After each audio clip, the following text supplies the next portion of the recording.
NFL free agency is but a few days away.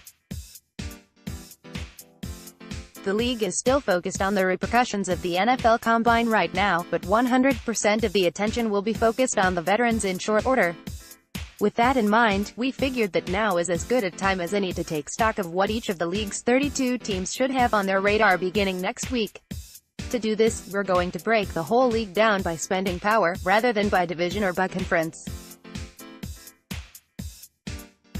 This will give us a better idea of who the big movers and shakers in the market are likely to be, and who will have to get better by making adjustments on the margins. We began Wednesday with a few of the presumed big spenders with more than $65 million in cap space or more. We'll continue today, Thursday, with teams that have the ability to spend if they want, but should not necessarily be expected to break the bank. These are the teams with $35 minus $65 million in space. Note, all cap figures via Spotrac.com.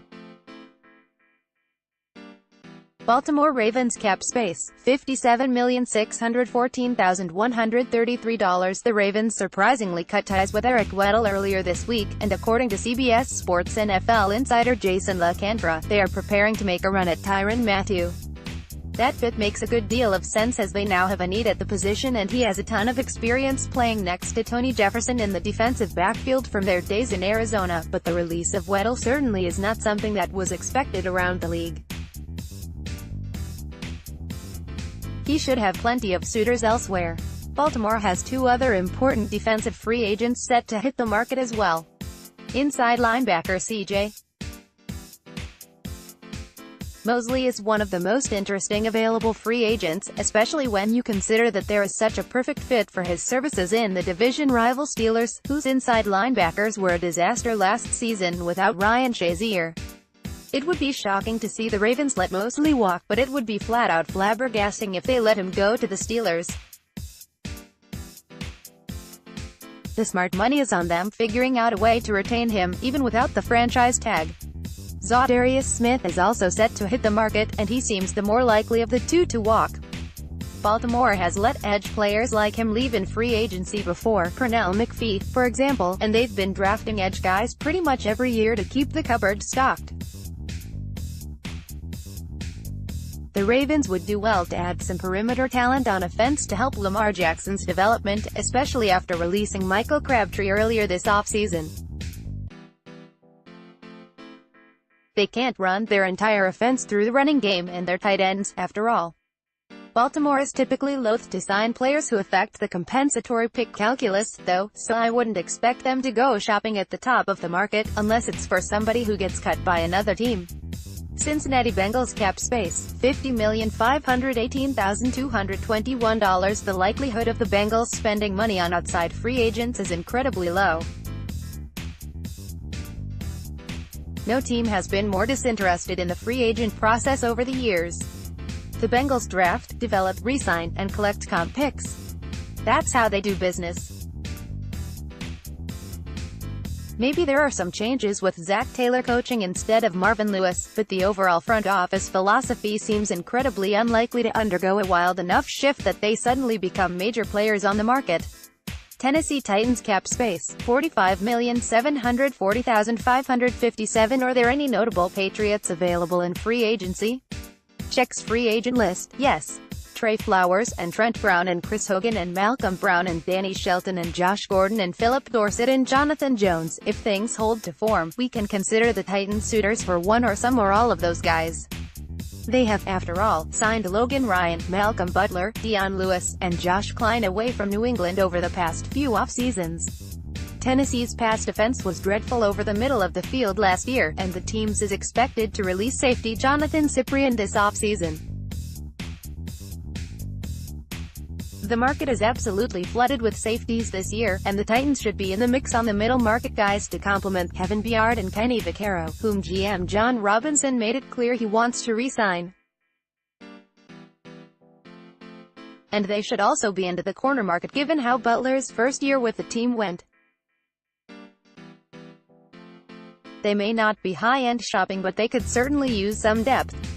guard Quinton Spain should be a priority for the team to re-sign, and if the Titans want to figure out once and for all whether Marcus Mariota is the answer at quarterback, they've got to give him a better complement of playmakers on the outside. Corey Davis flashed in big ways during his second season but was not consistent enough, and without Delanie Walker for much of the year, the Titans' pass offense didn't have many reliable targets. The only true high-end receiver available this offseason is probably Golden Tate, but the Titans could take a flyer on someone like Adam Humphries, Randall Cobb, Cole Beasley, Tyrell Williams, Chris Conley, Michael Crabtree, or Jermaine Kearse, depending on what kind of player they're looking for. They've got to add something at that spot, though. Arizona Cardinals cap space, $39,618,044. Almost all of what will prove interesting about the Cardinals in free agency is how it allows us to read into their draft day plans. Arizona owns the no. 1 pick in the 2019 NFL Draft, and rumors are absolutely everywhere that they're planning to trade Josh Rosen so they can draft Kyler Murray at no. 1 overall. What they do in free agency could potentially give us some clues about their plans, though it's possible and indeed very likely that anyone and everyone will read too much into everything and also come away with disparate conclusions from the same series of moves. The Cards have a ton of holes to fill everywhere on the roster, and if they're not picking Murray at no. 1, the smart move would probably be to trade down out of the spot for a haul of selections that would allow them to start fleshing out their depth. If they do decide on Murray, then Rosen could be moved for another, later pick, and they have to start bringing in the kind of infrastructure that will allow Murray to succeed. Last year's team had an incredibly uncreative offense, but whatever creativity it did have was undermined by the dreadful offense line. That would be a good place to start.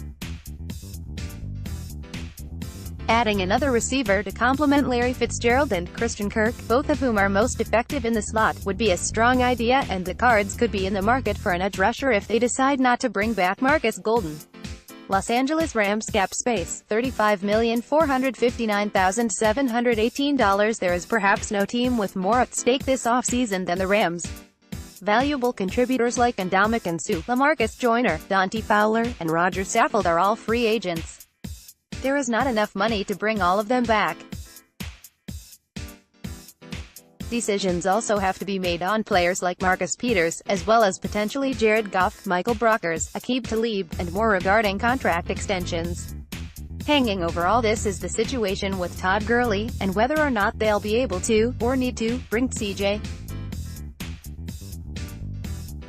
Anderson back for another go-round. Not having a full-strength Gurley dramatically changes the composition of the team and offense, and it will be fascinating to see how the Rams would react to that.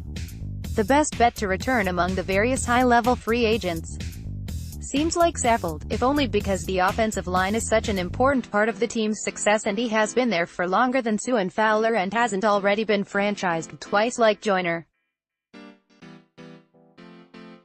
Still, if the Rams can bring any or all of them back on agreeable deals, that'd be a good idea. They'll likely need to add another safety if Joyner walks, and they definitely need to find a way to add some talent on the edge. Clay Matthews has been mentioned as a fit given his Southern California roots, but if Justin Houston is willing to come on down and play for Wade Phillips, that would be an excellent fit as well. Some guys slightly on the cheaper side might be Derek Morgan, Marcus Golden, John Simon, or one of the Broncos' Shane Ray or Shaq Barrett. Detroit Lions cap space, $35,411,895. The Lions are likely to let Ezekiel Ansah leave for greener pastures this offseason, and they are a natural fit for the top available edge rusher in the Patriots, Trey Flowers, given that both GM Bob Quinn and coach Matt Patricia came to Detroit from New England and were part of the team that brought Flowers there in the first place. The Lions have needed edge help for years, and paying Flowers big money to be that guy would be as good a way as any to finally get it. They brought in Snacks Harrison last season to improve their run defense, and if they can finally start getting to the passer more often, maybe their pass defense will take a leap as well. The Lions appear to have a well-rounded, three-down back in Kerryon Johnson, but Patricia has also made it clear that he just likes using a rotational system, so it'll be interesting to see if they look for a LeGarrette Blount type who is not Blount himself after he was so ineffective last season. Theo Riddick essentially operates as another slot receiver, but finding someone at that spot to complement Marvin Jones and Kenny Golladay on the outside would make a good deal of sense.